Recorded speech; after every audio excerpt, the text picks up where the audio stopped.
Hi everyone, my name is Matthew Sorley and I'm the undergraduate chair and instructor with the Department of Psychology, and I want to welcome you to everything psychology honors students wanted to know about third and fourth year but were afraid to ask. And I'm guessing that you have a whole slew of questions about navigating your way through the second half of your undergraduate program. So one of the reasons why we really like to have these types of sessions is because we understand you are incredibly busy. You are working on term papers. You are working on preparing for final exams. Ideally, you're starting to prepare for final exams, right?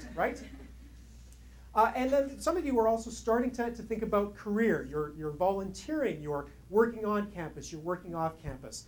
And we understand that also trying to think about departmental and university requirements, that is just yet another thing that is added into your very busy lives. And so we like to have these sessions to try to help you navigate your way through your programs. So what specifically are we going to be talking about today? First, you're going to learn a little bit about third year honors seminars, a very, very important full year course that you're going to be taking if you are pursuing a thesis project in your fourth year. And so you're going to learn a little bit more about these third year honors seminars. We're also going to talk a little bit about the differences between an honors thesis and an honors essay. You probably heard about these very important capstone fourth year projects, and you might not know the difference between the two. We're going to talk about those differences, but also discuss how that might influence different career options down the line. And obviously, we're going to discuss a number of different requirements, right down from prerequisites and GPA issues and all of these sorts of things. We also want you to learn a little bit more about some very specific course options where you get some fantastic research experience, but then also some experience in the community, and that is absolutely critical in psychology. So we're going to talk a little bit about independent studies, but also a very unique and innovative course called Practicum in Community Psychology. All right, and then really throughout the whole process, we're going to talk a little bit about different support options, so you can figure out, okay, who's going to help me to make a number of really important decisions along the way. But before we really get into the meat and potatoes of the session, I want to introduce you to a couple of very important people in your lives, although you may not have met them quite yet. Joanne Sonley, who is our undergraduate program advisor. She is at the back. And then Sheila Irwin, our undergraduate assistant. Say hello, Sheila. And two most important people in our undergraduate office. And so if you have any questions about your undergraduate program, don't hesitate whatsoever to fire off an email to psychology@carleton.ca. You can also head to B550 Loeb for academic advising. Now, students often want to know, do I have to make an appointment for academic advising? Absolutely not. Just simply show up. Now, be aware that the office is open from 8:30 in the morning till noon, and then 1 o'clock till 4:30 in the afternoon, okay? Monday to Friday. Okay? Also be aware that during registration period, it can get really, really busy in the office. So you might have a bit of a wait during registration period, but especially in the afternoons of registration periods. But if you're coming outside of registration, you really shouldn't have a problem getting in. So don't hesitate whatsoever to pop by. And in fact, we encourage our undergraduates to come by once a year for academic advising. And what we can do in the undergrad office is we can go over the wonderfully cryptic document known as the academic audit. And if you aren't familiar with an academic audit, this is a document that really keeps track of your progress in your undergraduate program, and you can access your academic audit on Carleton Central. So this really details all the different required elements for your program, but then also it details what you've accomplished, what's left to accomplish, and also the calculation of your overall and major GPA, and that becomes a couple of really important statistics as you move through your degree programs. Okay. You can also call 613-520-2644. Generally, though, if you're looking for academic advising, it's better to show up and engage in a conversation. One other thing that's worth mentioning, a number of the courses that we're going to be talking about today involve an application process. You actually have to apply to get into a number of these different courses. all of the application forms for all the courses that we're going to talk about are available, first of all, on the departmental website, and then also located just right outside the door of the undergraduate office. Right? So there's a number of hanging files right outside B550 Loeb, and you can pick up all the applications there as well. So a number of different points of contact in terms of the application goodness. Okay? Okay, great. So what I'm going to do now is I'm going to hand the mic off to my colleague, Dr. John Logan, who's going to talk a little bit about honor seminars. Thanks so much. Well, welcome everybody. Good afternoon. I'm glad to see that there's a good turnout here. I'm just going to say a few words about honor seminars. Not that I have any particular experience over my colleagues. In fact, maybe I don't as much, because I've only been doing honor seminars for 3 years, but I feel like I've grown to know and love them in that period of time. But they're a kind of unique course here for your third year, because most of you are used to taking courses where there's a professor at the front of the room standing there lecturing and you're madly writing down things. And in these kinds of courses, life operates in a certain way, and you're sort of a small fish in a really big pond. But in honor seminars, things operate quite differently. And if you've taken first-year seminars, maybe they're a little bit like that they're small classes, they're limited in size, and if you're going to be planning on taking honors thesis in your fourth year, then you're required to take them. And they're small classes in the sense that they're limited to 20 people, I believe. Joanne, is that 20?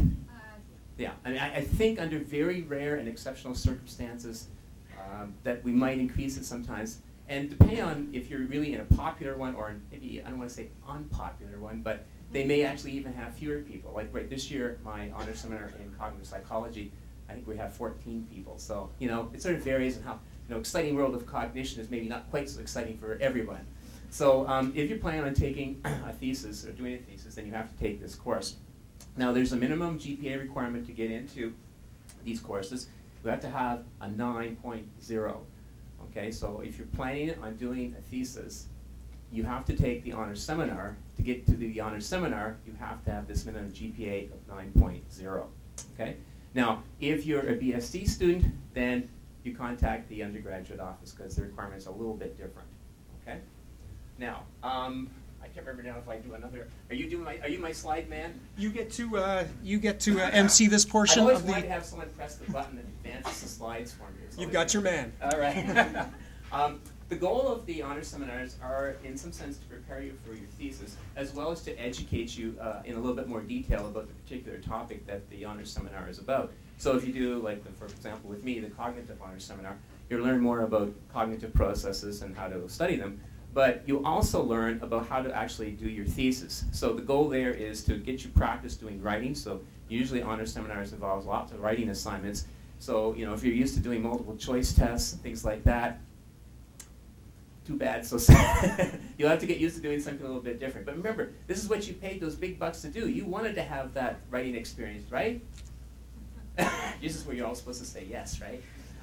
So, your parents, they're all kind of maybe upset that you're taking multiple choice questions and stuff like that and all your exams. Well, here's your chance, after 2 years, go into your third year, and you finally get a course where you do pretty much nothing but write. That's how you're evaluated.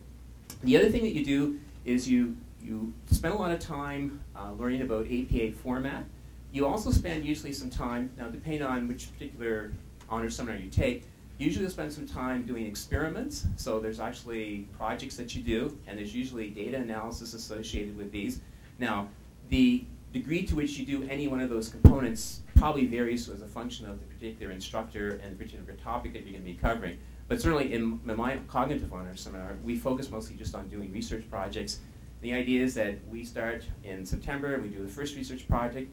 We do one basically every 4 weeks, and by the time you get to the end of March, you'll have done about 6 or 7 experiments, and that gives you a lot of practice just figuring out how do I put information together in a form that would be roughly compatible with the form that the thesis would take. Okay? You're going to be, excuse me. These courses are a little bit different too than the other courses you may have taken, in the sense that they also have labs associated with them. So mostly when you're taking courses, you spend your 3 hours a week, and then whatever other time you spend outside of class, reviewing material and reading your notes and stuff. In the honors seminar, things are a little bit different. Usually there's a fairly heavy reading load. in my class, you know, we may read, sometimes the papers are not very long, but they're very detailed. There's one of my honor seminar students in here, Brendan. We just finished reading a paper this week that was 40 pages long, but it probably took you hours and hours to read through.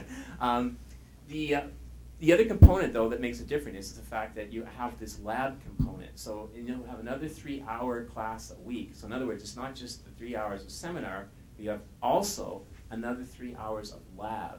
Now, again, depending on which particular honors seminar that you're in, you're going to be doing slightly different things perhaps in those labs.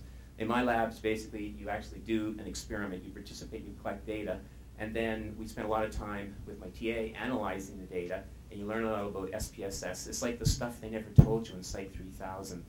We tell you there how to do some of that stuff. So that's something that's quite different. So it's a lot more like if you've ever done labs, courses with labs in like the Faculty of Science, like biology and chemistry and so on.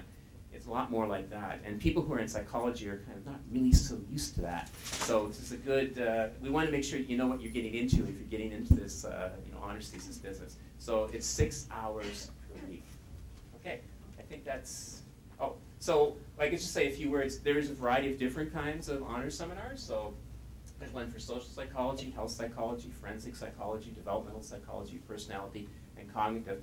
I'm not going to be doing the cognitive next year. Gila Kwa is going to be doing it. Personality, Chris Davis is here. And we have developmental, Shelley Parlow, who's not here. Forensic, the mysterious TBA. Have you ever had that professor before? Fantastic. Oh, yeah, it gets great reviews, great reviews. And then we have, for health, Mary Jick, who's back here. And then we have Joanna Peets, social, who is also back there. For doing these kinds of courses, as Matt mentioned, they're a little bit different. You don't just sign up on Carleton Central. What you also have to do is you actually have to apply to the department through the undergraduate office, and there's a form that you have to fill out. Okay? And what you're supposed to indicate on the form are your top 3 choices. So in other words, there's competition among you. You didn't know this maybe before, but starting in 3rd year, there's competition. Now, when we talk about honors theses, we'll talk about another element of competition as well. But for the honors seminars, there's some that are more popular than others. You may have figured this out already. Cognitive is not one of those ones. Usually there's not a waiting list of people getting into the cognitive honors seminar. The forensic one is usually among the more popular ones, and I think the social one is probably maybe number 2, or developmental number 2. Health is okay. Yep. So there's some that are more popular than others. Okay, so the thing is, get your application in early. It's like voting. You go vote early and vote often. So what you have to do is you get your application in, and you have to make sure that you indicate your top 3 choices, recognizing that you may not get your number 1 choice. Okay, so you have to have some sort of fallback choices, if you will. And there's the provision: the higher your GPA, the more likely you get your top choice.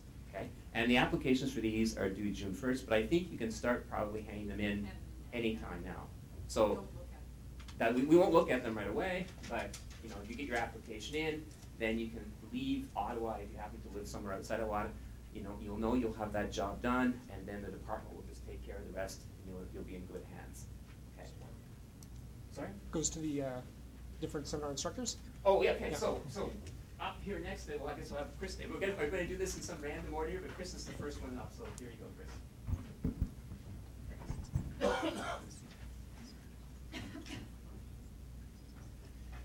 Just to correct a fallacy, I think personality is the most popular. In fact, when we had the double cohort a few years back, personality was one of the few that there were actually 2 offerings of the personality honor seminar because it was so popular. So was the opportunity. Anyway, I'm Chris Davis, and I've been teaching off and on with John Zelensky this honor seminar in personality for about 10 or 11 years, since I came here to Carleton. To me, it's my favorite course to teach, and I'll tell you why it's my favorite course. We have class discussion every week. We're debating current controversies in the field. So hands up if you've taken Personality Psych 2600. Oh, almost all of you. Great. Okay.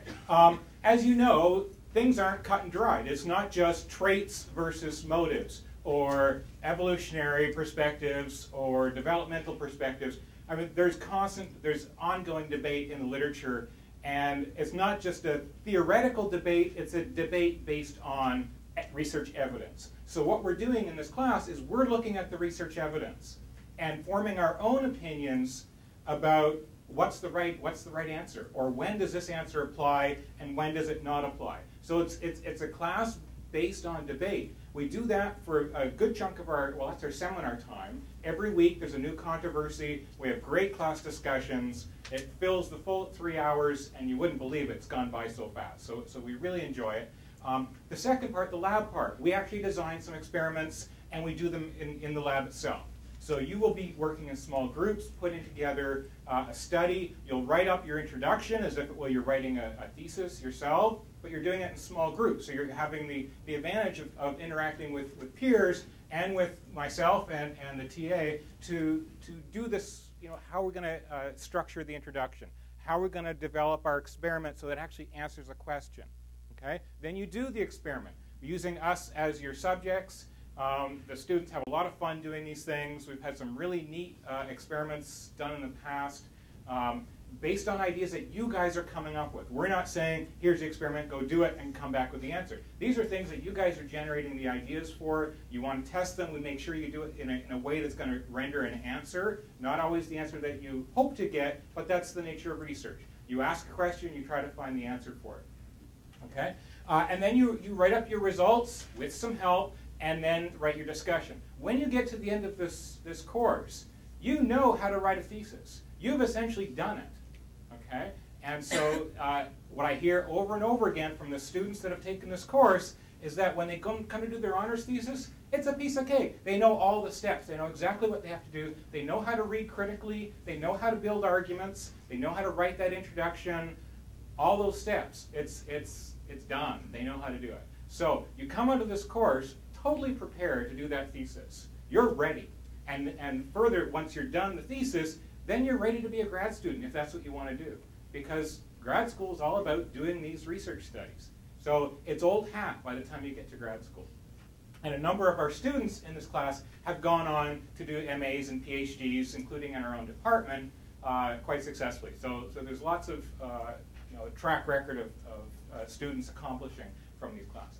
One thing I do want to say is that for these classes, my class, Johanna's class, John's class, Mary's class, you will never work so hard on a course as you will for this class. Okay? They're really demanding, but you know what? You learn a ton. And I've heard from so many students, not just students coming out of my seminar, but students coming out of other seminars too, saying, you know what? I never learned so much. It was fun. Okay? It's a thrill. So it means it's going to take a ton of your time. You're going to work really hard at this class, but it's what you've been waiting for the entire time. No more exams, at least in my class. It's coming to class prepared. You've read the articles. You're ready to talk, okay? And you have great class discussions. It's fun. I enjoy it because I learned something in the process. I'm learning from you just as you guys are learning from each other and from me. And that's the way the class, I think, is supposed to work. Good luck. It's hard work, but you're going to love it. Great, thanks. Okay, so I haven't taught this class as often as Chris here. I've only taught it once, which is this year, because I've only been at Carleton for a year. But I really love it too, just like Chris. It's really fun to interact with students at such an intimate level and to really see all the ideas that you would never learn about in a big lecture class. And what I like about teaching the social class is that social is really a really broad topic, and you can think of a number of research ideas that fit under this umbrella of social psychology.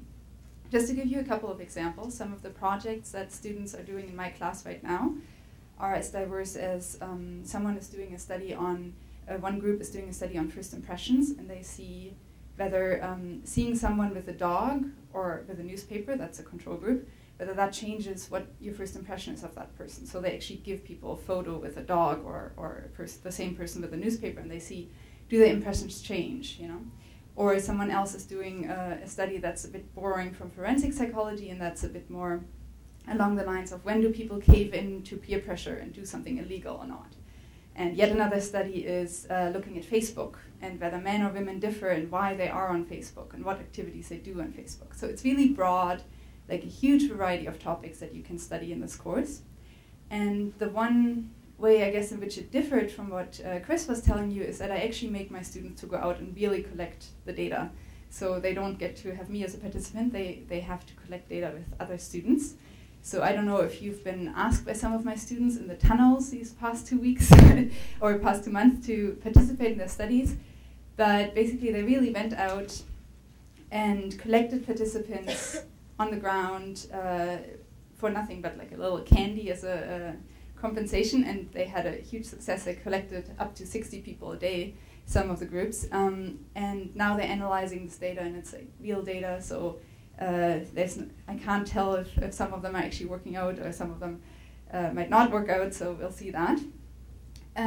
But just like Chris emphasized, you will go through all the individual steps that you would go through with your honors thesis as well. So you'll be writing up the ethics, you'll be collecting the data, you'll be analyzing the data and writing up a report. And part of the reason why this class is so much work is not only the articles that you'll be reading each week, but also there will be a lot of small assignments. But here's the advantage, is that all of these assignments will really help you and will work towards the final report, which is like the kind of the practice report that is similar to your honors thesis. So for example, you'll be having an ethics assignment in which you have to write a little ethics form, which is part of your ethos project, or you'll be writing an annotated bibliography that will help you to understand which articles you'll be reviewing in your introduction and things like that. So there's lots of little assignments, but they all kind of work towards, and they're all going to be helpful to you later on in the term to write this final report. All right. So yeah, I can just emphasize it's really a lot of fun, just like Chris said. It's really great, and my students are having a lot of fun in designing these studies and running them, and they're really excited to learn what they're actually finding in these studies, so I can recommend doing that.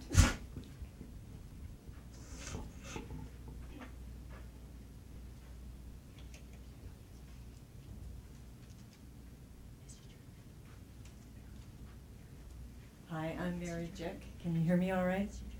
So I'm doing the health psych honors seminar, and it's my first time as well, like Johanna. And it is a lot of work. I can certainly attest to that. I'm trying to think about what I can say that's different from the other seminars. That I'm doing it very similarly. Students, we meet in the class to discuss articles and to discuss sort of current controversies and issues in health psych. So for example, does being stressed make you ill, or does being stressed just make you practice bad health behaviors like eating junk food and drinking and smoking more, so that affects your immune system, for example. So we discuss articles like that, and in the weekly labs we do exercises and things similar to what the other seminar instructors discussed. Things all building towards a research project. And in this class as well, students design their own studies, they collect the data. Different from Johanna's, they're actually doing all online studies. So in other words, they design a study where the students complete the questionnaires or the various measures online. We decided to do this for kind of efficiency because we were a bit concerned about getting done in time. I'd be interested in comparing notes with Johanna to see about the time course and whether it has in fact been more efficient, because there is also a lot of work in designing an online study. But we do have a bit of practice coming back in January. One thing I wanted to have students have the experience of actually going, collecting data and questionnaires, and then kind of taking that data from a physical questionnaire and putting it into a statistics SPSS file. So being January and being a health psych class, we collected data on everybody's New Year's resolutions, if they had any, and were there any that involved health behaviors, like I want to exercise more, I'm going to cut down on smoking, I'm going to cut down on caffeine. And so we had a few questionnaires related to that, as well as some individual difference questionnaires, and then students had the experience of assembling all of the questionnaires, putting them into a file, because that was the one thing they were missing in designing their own online studies. And everything was done, of course, anonymously and confidentially. In a course like this, where some in health psych, some of the information is a bit more sensitive, we wanted to respect everybody's rights and confidence. So I told people, make something up. If you don't want to answer it yourself, make it up for your best friend, or just make up something hypothetical. So we did that as well. Some of the projects that we had, just to give you a flavor of the things that people were doing. Well, again, they were group projects. One group did a study on looking at people who practice yoga and they tend to have lower levels of appraising stressful situations and lower levels of treat anxiety. Another project was looking at what they recall their parental, their upbringing in terms of their parents' style of relating to them, and how that relates to their achievement in college. So those are a couple of different. Then was another project looking at smoking cessation, and so current smokers do fear appeals versus giving a kind of similar peer, somebody who's had to stop smoking and had to have a significant health surgery in order to deal with cancer. Which appeal was better, fear appeals or this sort of personal example? So those are a few examples of the kinds of things you would, projects that you might be doing in health psych. I'm trying to think of other things that might distinguish the course from other people's, and nothing is immediately coming to mind. Oh yeah, I did, as Matt or John or somebody was talking, maybe both of them, I did want to mention a couple of things that some of the students in the class actually, after going through, they're still in the course, but they've decided they're not going to do an honors thesis. They're actually going to do an honors essay, right? Because Matt, that's correct, right? That students can go from, they need the honors seminar to do an honors thesis, but you also need it to do the essay, right? Is that the case? No, you don't need it. You don't need the seminar to do an essay, but you don't have to do a thesis once you've done the seminar. You may elect to do an essay. You still get an honors degree, but you don't have an honors thesis. Some students either decided that it's not quite for them, or they've decided during the course of the year they've kind of made decisions about their career path, and they want to be something that doesn't actually require an honors thesis. They don't want to go to grad school, and so they're going to do the essay instead. But they still have the benefit of all of these experiences. So I think that wraps it up. I don't know if you're allowing questions now, but does anybody have a quick question on the honors? We got a Q&A at the end? Okay, so I'll pass it on to, is there anybody? To you.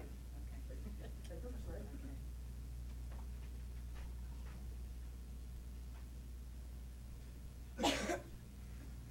Okay, and just so that you're aware, you're obviously aware that TBA couldn't be here, but TBA will be known in about a month or so. So just keep checking the departmental website, and if you want to contact the instructor associated with the forensic seminar, that information should be available in about a month. Shelley Parlow and Guy Lacroix weren't able to attend today, but you can easily just send them an email and ask any questions that you like about their seminars for the upcoming fall and winter term. Okay?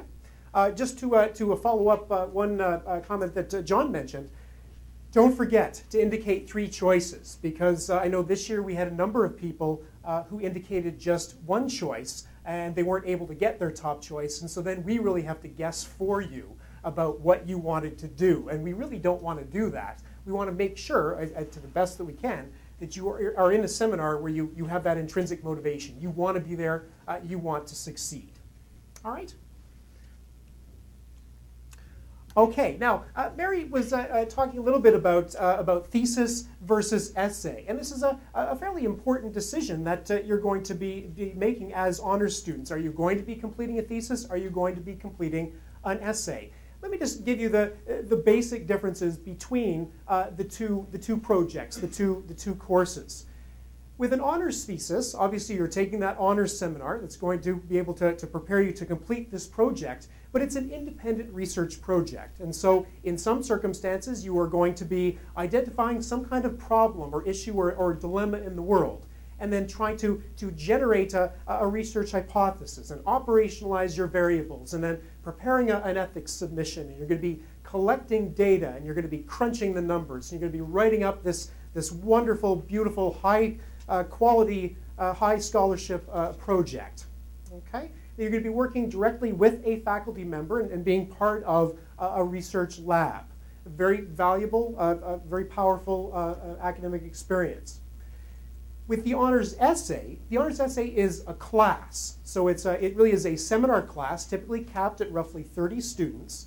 And you're going to be bringing to bear all of the skills that you've been acquiring throughout your undergrad, and you're going to be participating in a number of different writing projects.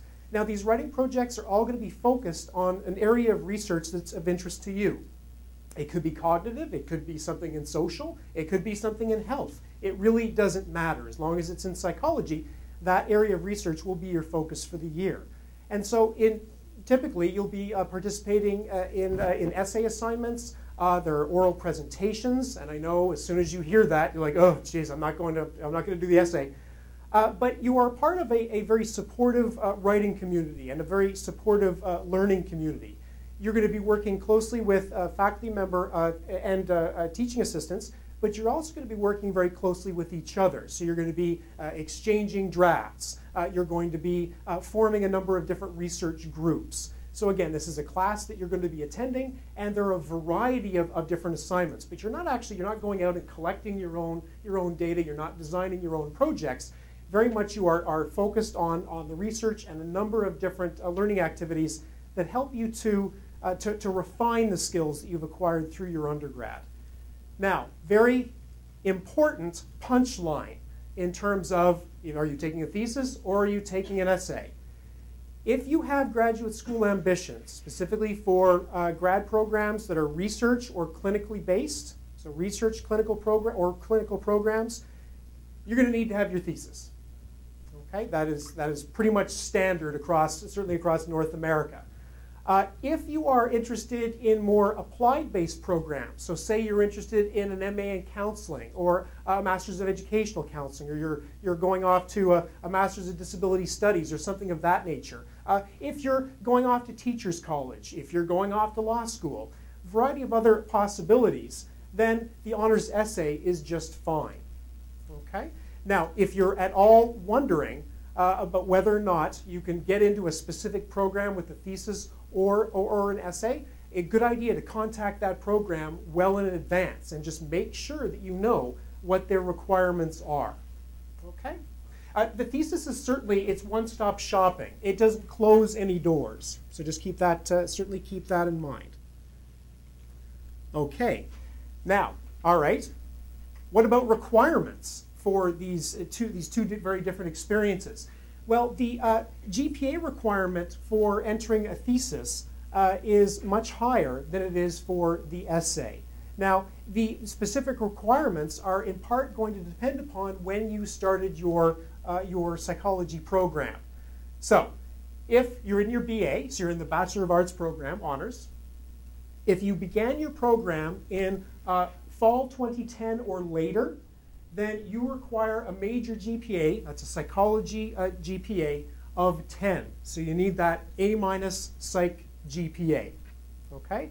Now, if you're not sure about when your program began, you want to head to your academic audit, that wonderfully cryptic document that's available on Carleton Central, and up in the top right-hand corner of the audit is spelled catalog year in capitals, catalog year. If you see 2010-30 or later, then you need that 10 GPA in order to get into the thesis. Now, if you're wondering, the 3-0, that's just the university's notation for fall term. Okay, 20 is summer, 10 is winter. So if you are fall 2010 or later, you need that 10 GPA for the BA program. Now, if you entered your program prior to fall 2010, the GPA requirement to enter a thesis is a 9, or you need a B+ overall in psychology. Okay, so if you're looking at prior to 2010-30, you need that GPA of 9. For the essay, you need a major GPA of 6. So very different GPA requirements. Keep in mind that while the requirement to enter the honors essay is a 6, you need a 6.5 to graduate. Right? So ideally what we hope happens is that if you do enter with a GPA of 6, that you'll be able to raise your GPA in that final year in order to graduate. And we find that students are typically very motivated to graduate. Okay? Okay. Let me tell you a little bit about the essay, and specifically who's going to be teaching it next year. Well, I have the pleasure of teaching one of the sections, and I've been working with honors essay students since 1999. So it's a territory that I very much enjoy being a part of. Tim Pitchell and Janet Matler are 2 other instructors with the course next year, and there are 2 additional instructors who have yet to be named. However, they're TBA. However, their information will be made available on the department website in about a month, so you can check that. Okay? If you have any questions whatsoever about the honors essay at this point, feel free to send me a note, and I'd be happy to answer your questions. You can pop by my office. We'll talk about it. It's a very interesting and very dynamic learning environment. All right, prerequisites for the essay. If you're taking the honors essay as part of a BA program, you're taking Psychology 4905. If you're taking it as part of the BSc program, that's 4906. And just by the way, if you are a BSc student, the requirements in terms of GPA are a little bit different, so contact the undergraduate office. All right? So what do you need? You need Psych 3000, the full credit course in research design and analysis. So you need that full credit Psych 3000. You also need 4th year standing in the honors program. Right? So you can't be 3rd year standing, you can't be in the general program. You absolutely have to be 4th year honors. You also, as I mentioned, need that major CGPA of 6. And on the plus side, less paperwork. You don't have to submit an application to be a part of the honors essay. We just simply make sure that you fulfilled all of these requirements. Be aware that we don't have any flexibility on these requirements. And so you can't be taking the honors essay along with Psych 3000 in the same year. You can't have that GPA of 5.9. We don't compromise on any of these prerequisites. And so if you have any concern about not meeting these prerequisites, you want to get in touch with the undergraduate office, and we can try to help you plot strategy. What are your options? What can you do to try to make sure that you do satisfy these prereqs? I'm going to pass things off to John, and I think you should just give him a little bit of a round of applause, just because he's sick as a dog, and yet he still came in demonstrating considerable commitment. Thanks so much. I'll try to endeavor to have better sound quality this time instead of holding my mic and having the kind of wobbly thing here. Oh, there we go. Okay, I'm getting the thumbs up there. So I'm not going to introduce myself. You already know who I am. This year, I'm sort of doing a pitch-hitting job for the person who typically does this course, which is Rob Copeland. But I'll tell you a little bit about what the course involves. It's sort of morphed over the years from when I first started at Carleton about 20 years ago. What we do now is we actually have some classes in September, because most people who do the thesis start in September, work their way through the fall term, work their way through the winter term, and actually finish the end of March, beginning of April of the following year. And that basically is the thesis course. So it's a full year course. And what we do in those first few classes is we kind of review a bunch of almost housekeeping kinds of issues. So they can include things like more like reviewing how to submit an ethics application. And whereas the honors thesis seminars may focus on sort of the writing of the ethics application, we focus in the honors thesis class looking more at what the mechanics of submitting it are, and sort of the real practical, very pragmatic kinds of issues about getting ethics approval. Because for any project that you do, with very, very few exceptions, you will need to submit an ethics application. Okay? If you were to do some kind of psychohistorical review of Plato, you might not need ethics approval. But other than that, you pretty much need ethics approval for everything you do. So it's important to have a really good handle on the mechanics of how that whole process works. Because for most of you, that will be the first time you will have to actually engage in the system. We also spend some time talking about just how to write a thesis. And again, probably some of this is redundant with stuff that you've gone over in your honors seminar. But nonetheless, we spend some time talking about what actually a thesis looks like. So I usually bring in copies of theses and hand them out to students in the class so they can actually have a look at and see what they look like. Because, and I know some honors seminar classes do this. I know I do it in my class, and I think other people do it as well. And it's more just to kind of give you an idea that this mysterious document really isn't so mysterious after all. It's just pages with text on it, and it's nothing that's really like, it's not like the virgin birth or something like that we don't really understand. It's something that really is pretty straightforward, and it just requires work. Some of the other things we talk about, we also talk about things like applying for scholarships, because many of the people who are doing the honors thesis have an eye to going on to graduate school. And in order to apply successfully to graduate school, you often have to start much earlier than you think you would. Because most people think, oh, well, maybe by the time I get to the end of my fourth year, I'll have a leisurely kick at the can at applying to graduate school. If you want to basically have a sort of a continuous stream of finishing off your fourth year and then going on to graduate school the following September, you have to start basically either at the end of your third year, beginning of your fourth year, doing stuff to prepare for getting into graduate school. And that includes things like writing standardized tests. For some schools you have to apply for. You have to actually write things like the graduate record examination, which is sort of like if you have friends who are applying to law school, like the LSAT, or if you have people applying to MBA programs, they have to write standardized tests, or like MCATs, people applying to med school. For applying to many graduate programs, you have to write standardized tests. And that's something that you need to get a handle on really, really early on. Okay? Now, strangely enough, if you actually apply to Carleton's graduate school in psychology, you don't need to have standardized test data. So we're one of the few schools that actually don't require that. But if you apply to any school pretty much in the US and many schools in Canada, you need to have the graduate record exam. And the graduate record exam is two components. There's sort of a standardized test that's sort of just a generic psychology test, or I should say generic graduate test, and it includes things like it's testing your geometry skills, your algebra skills, your reading comprehension skills. It's sort of like a little mini IQ test almost. And then there's a subject test, which actually tests your knowledge of psychology, which I usually tell people to prepare for by just rereading your intro book. And that's probably all you need to do for that. And then we talk a little bit about applying for scholarships too, because you can actually fund a very large chunk of your graduate education through money that you can get from granting agencies, so from the Natural Science and Engineering Research Council, the Social Sciences and Humanities Research Council, and the Canadian Institute of Health Research. You can get money. They will actually pay you to go to graduate school, but they won't give you the money with a little bit of work. You actually have to apply for it. And part of the application process is getting people to write you letters and things like that. So we talk about that. We talk a lot about mechanical things that you might be interested in doing. Attendance at all of these classes at the beginning of the year. When I did it, I had, I think, classes for the first 4 weeks, and it's completely optional.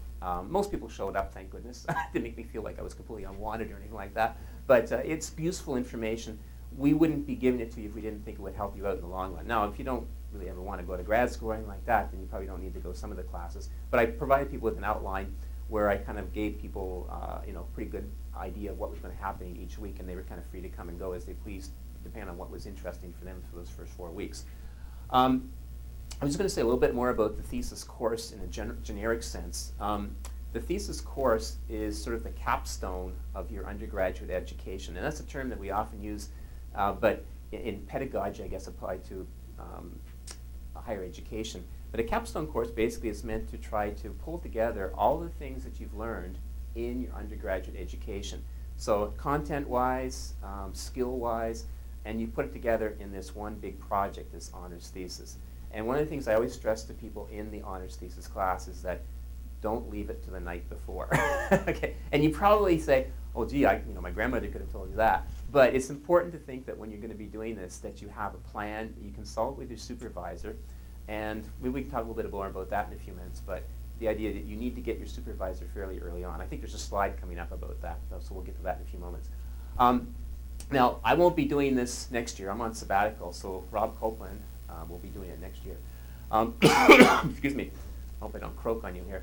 The requirements or prerequisites for the thesis course basically are very similar to the essay course. You have to have Psych 3000, and of course the big reason for that, of course, is you're going to be actually analyzing your own data. Okay? You may get some assistance from your supervisor, but the idea is that you're going to be this is your data, so you're going to have to analyze it. Fourth, you're standing in the honors program. You have to have completed a third-year honors seminar. And there is the GPA requirement, okay? So you have to have a 10 if you're after, 2010 or after 9 before that. And just so you know, like, we didn't sort of make these GPA requirements up out of thin air.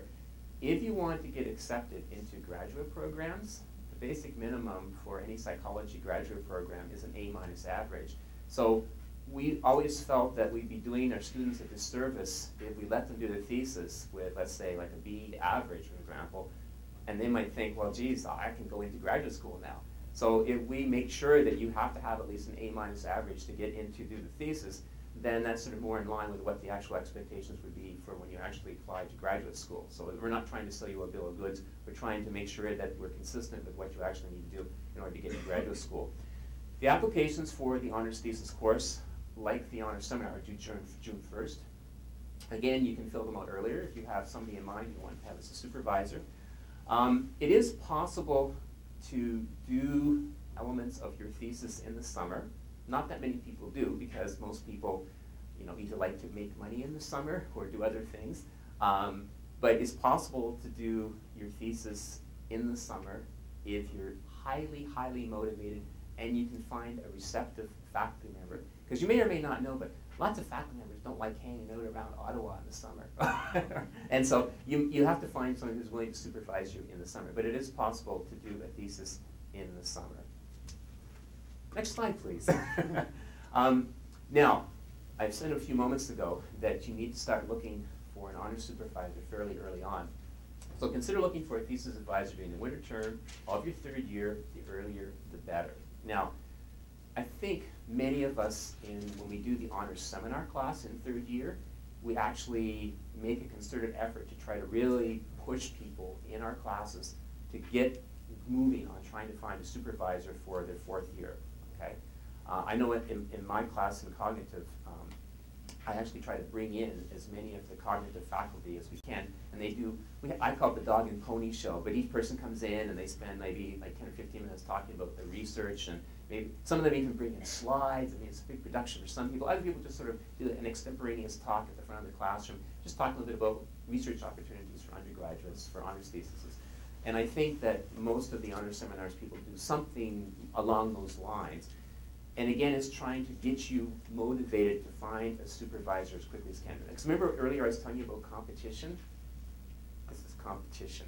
Because there are some people who, either for better or for worse, have a reputation for maybe being a great thesis supervisor or something like that, or they're in a topical area that's very attractive to a lot of people. Like, for example, I know forensic is one area, maybe health psychology is another area where there's many, many more people who are applying. I should have said personality for Chris. But there's many, many more people, student-wise, who are trying to find supervisors than the area can actually support.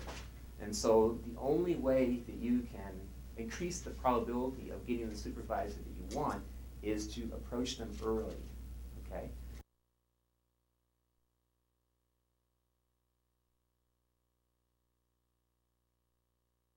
Supervisors are, they may ask other faculty members about how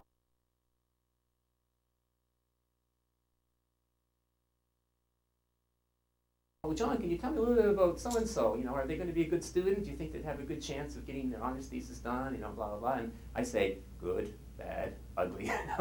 No, I don't really. I actually tell people most of the time, I think 99.9% of the time, I always have a positive recommendation because most of the time, there's a selection process that happens by the time you get into third year and you're in a third year honors seminar. You have to be a pretty good student, right?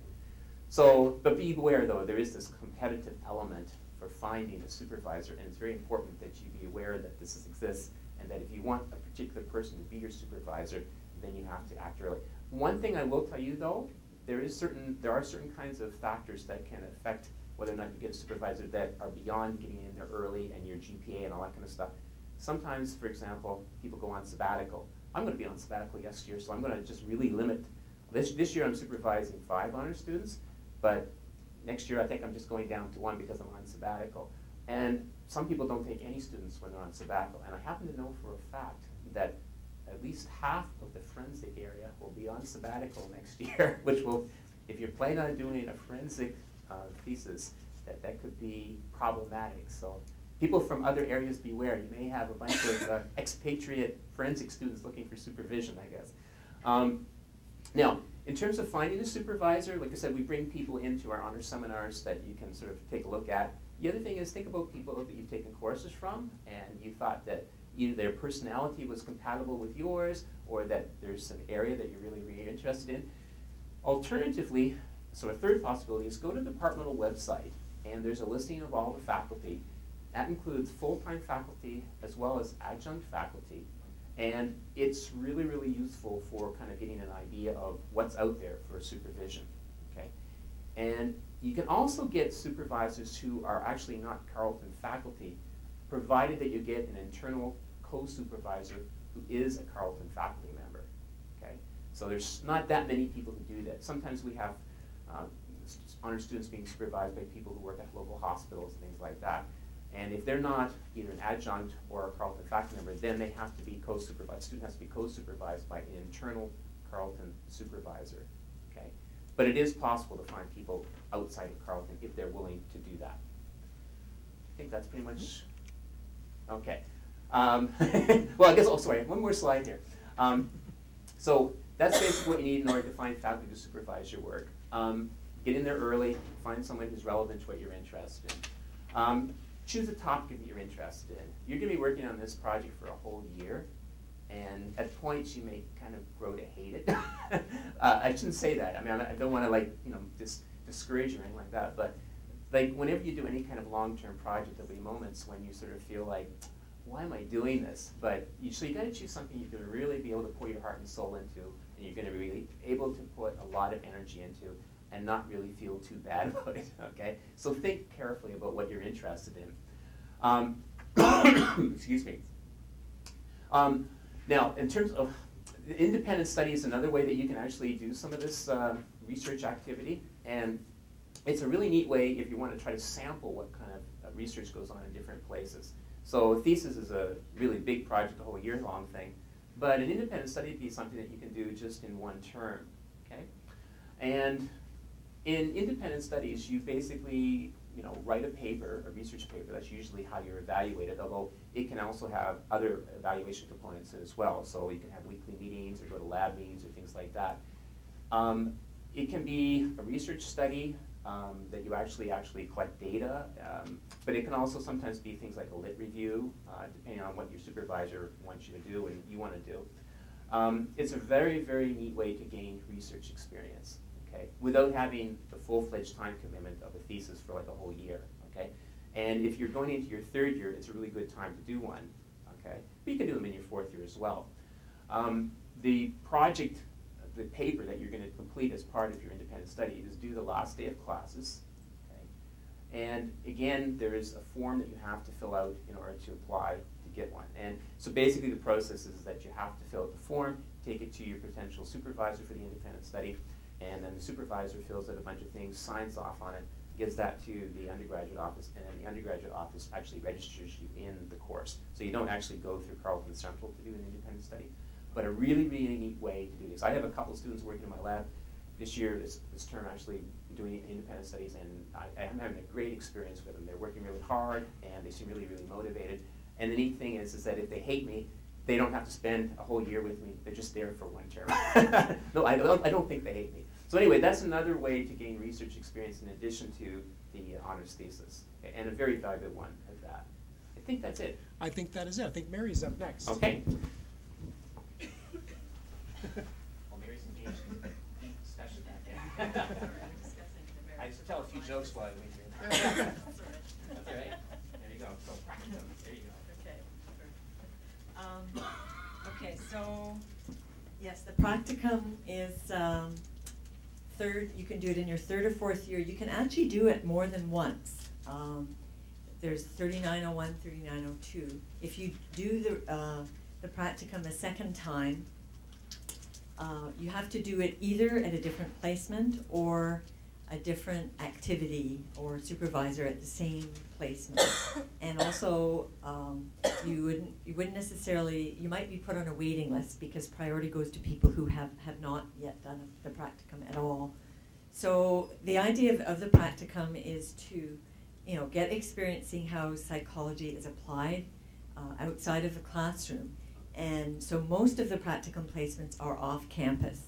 They might be at one of the hospitals, at Corrections Canada, at the John Howard Society, at places off campus where either research is done or it kind of practitioners are there applying psychology. Some people who are interested in education might actually get a placement at a school near where they live. They go and approach the principal, say they're interested in becoming a teacher, and they want some in-class experience, and that will look good on their application to Teachers College, for example.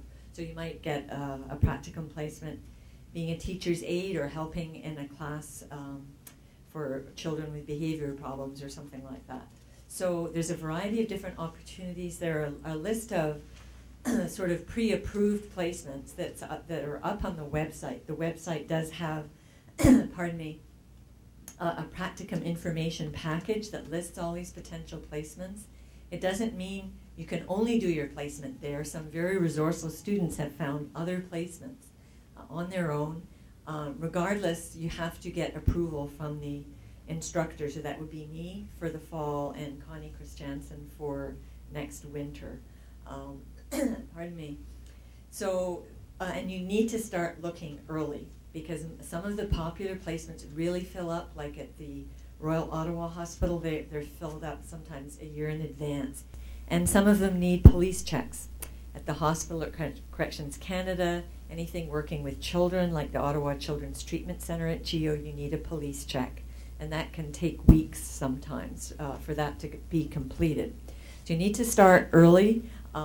Students are supposed to find their own placements, but that doesn't mean that the instructor can't give advice. So if you want some general advice, you can always send, me or Connie for the winter an email saying, these are the kinds of things I'm interested in, what might you recommend, and we can provide some ideas. We might have heard sometimes the practicum coordinators at the various placements email me directly and say, I have room for 4 students next year. Can you, and then we work together on finding placements for students. So there is a bit of collaboration on that.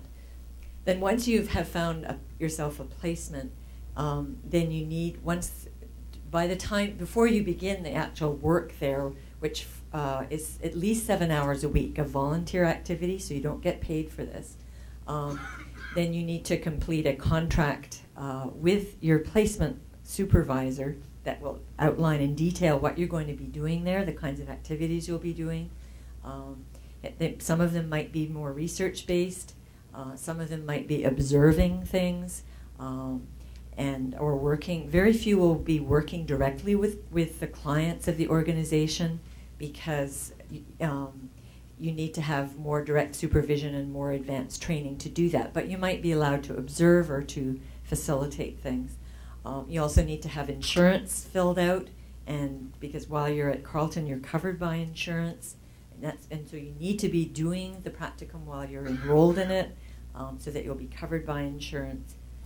And then at the end of the term, you're evaluated by your off-campus, by your placement supervisor. And typically, we only meet about a total of 4 times. We meet once at the beginning as a class, once at the beginning to go over the requirements of the course, to discuss any details. related to the placement and to assign a schedule of presentations, because students at the end of the term in the last 3 classes do a presentation on their practicum placement. They talk about what they've done there, what the organization is like, and how certain classes that they've taken at Carleton apply, what they've learned.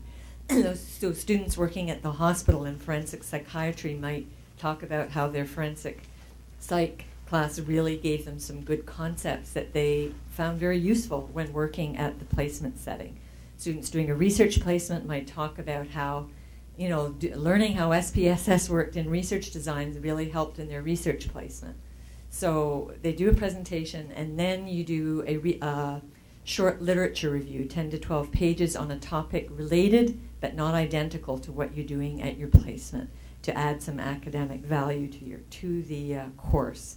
And this is one of those courses where you need to apply to be accepted into the practicum, and that's where the psychology undergraduate office comes in. There is an application form, and it's recommended but not required, right, Joanne, that you have your placement? I think one of the questions asks, do you have a placement in mind? But you're not required to have it, but it's a good idea to at least have some idea, and also it gives people an idea of what they need to do to complete the practicum. And so I think that's it for the practicum. So I guess I hand it back to you. Thanks, Mary. Just over the past month or so, I've been speaking with a significant number of potential Carleton psychology students. So these are our high school students. And of all the things that we talk about, the course that they are most excited about is the practicum course. That's the one that both they and their parents are absolutely thrilled about. Fantastic potential. All right. We talked about a number of different ways in which you can gain research experience. But what if you still want more? What if you still want to gain exposure to a number of different labs on campus? What if you want to meet some people who can help you to decide whether or not you want to go ahead with the thesis project, or whether or not you want to eventually submit an application for graduate school? Another option would be to volunteer in one of the research labs. Now, you can certainly head to the departmental website, and you can take a look at the different faculty research areas of interest. You can take a look at the faculty research videos, which are posted on the website as well. You can be approaching the professors in courses that you're most interested in and asking if they need anybody to help volunteer in their lab. When you're volunteering, you're gaining absolutely tremendous experience. I mean, you're learning an awful lot about the research process, but you're also gaining access to the faculty member and their students, so their honors students and their graduate students. And so you can have some fantastic conversations in that lab. Say, for example, you are interested in graduate school, then you can talk with their graduate students and say, how do I get to where you are now? What are the steps that you took? So volunteering in research labs can be a fantastic experience. Now, not all faculty members are looking for volunteers.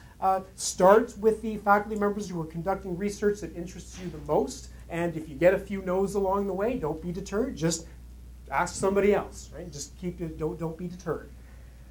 If you're looking for additional experience in the community, that can also help, not only for applications for graduate school, but for helping you to determine where you want your career to head. So just as an example for myself, I thought I wanted to be a clinical psychologist. I was all ready to go. I was accepted into the Ottawa U clinical program. Everything was all set. And then at the time, I was also volunteering at a service called the Distress Center of Ottawa and Region. And so I was doing some counseling. And what I found was that I enjoyed the counseling. I thought as though I was doing some pretty good work. Intellectually, it was tremendously interesting, loved it. Only one problem. I was exhausted at the end of each shift. I was physically exhausted. And so I thought, I'm not going to be able to do this. I'm not going to be able to be a clinician for 15, 20, 25 years. I'm going to burn out. But what I did find is that an opportunity had occurred at the Distress Center where I had a chance to teach their counselors. And something interesting happened is as a result of initially volunteering and then starting to train their counselors on how to deal with individuals who were in crisis and suicidal, for example, I had energy at the end of each class. And so I realized, aha, I paid attention to my body. And my body was telling me, you're not going to be successful as a clinician, but you might do okay as a teacher. So the volunteering is what helped to inform that very, very critical career choice. But I had to actually go out and do the volunteering. Number of different actual resources in terms of learning more about research experience, but then also volunteering in the community. You know it, you love it, you can't live without it. The departmental website, carleton.ca/psychology. But then also for volunteering, a couple of very important resources. VolunteerOttawa.ca. They list a number of different volunteer opportunities by category. So you just simply select the type of experience that you're looking for, and they can help you to find something that is going to be a match. Career services on campus is also a very useful resource, but not only in terms of trying to find information on possible volunteer opportunities, but they can also help you kind of sort out some different career questions, and they can, most importantly, help you to learn how to research potential careers. Because when you're trying to make some decisions about essay and thesis and all of these sorts of things, it can be useful to at least be mindful of possible careers and exactly where you're headed. Career services can help map things out for you and at least give you the skills to research potential occupations, to try to determine what the future job market is going to be like, educational requirements, possible programs, so on and so forth. So use the resources that are available to you. Last but not least, any questions that you have about the undergraduate program, don't hesitate to contact psychology@carleton.ca, head by B5, I was going to say Fee-Fi-Fo-Fum, but I don't think that would work too well. B550 Loeb, again, you don't need an appointment, just show up. And there's also additional information on the website, and you can also call on the phone. So multiple points of contact. All right, lots of information. Want to make this relevant for you, and I'm guessing that you have some questions. So don't be shy. We have mics at both sides of the room, and feel free to come on up and ask some questions. I'll do my best to answer. Joanne and Sheila's here, Mary and John as well. So what questions do you have? If you wouldn't mind just going up to the mic, just so that our people who are watching on the Carleton University YouTube channel can hear what you're saying. What are the prereqs for the Practicum course? Prereqs are just simply third year or fourth year standing, correct? Yes, so you just need to be in third or fourth year majoring in psychology, and then you're good to enroll in the Practicum. Please, if you wouldn't mind just heading to the mic. I have to get everybody to get a little exercise today. Do third and fourth year psychology students go on exchange, or are these credits transferable from other schools? Absolutely, you can go on exchange. Now, the department doesn't operate an actual exchange program, but Carleton University does. And so it is a tremendous opportunity to take classes abroad and then have those courses transferred back to your Carleton degree program. Now, you have to submit an application with the Carleton Exchange program, and you have to have your potential courses evaluated in advance so that we can let you know which courses you're planning on taking in Australia or England or wherever else. Will they actually transfer back to your degree program?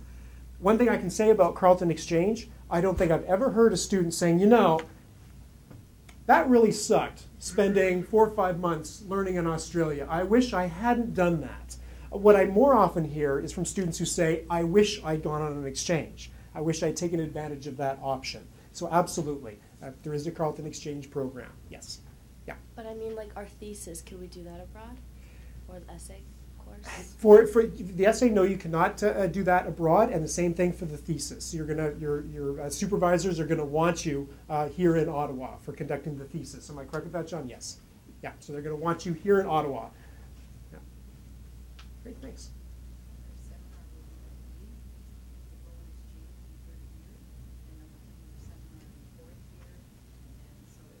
Right, absolutely. Joanna's just mentioned that if you are taking taking an exchange in third year, don't forget that honors seminar is a full credit course. So it's right from from September until April. So if you are doing exchange in third year and you're planning on doing a thesis, that's going to delay your program by a year, right? Because you'll have to come back and take that seminar. Now, if you already have the seminar in the bank and you don't mind adding say a fifth year, then there's no problem. Then it works out for you quite nicely. Yeah. Great. Any other questions? I'm guessing there are a great many. You're just a little bit shy to get up and head to a mic.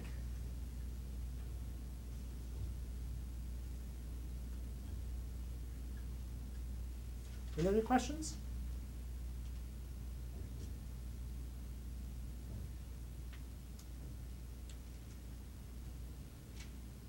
All right. It looks like all is right with the world.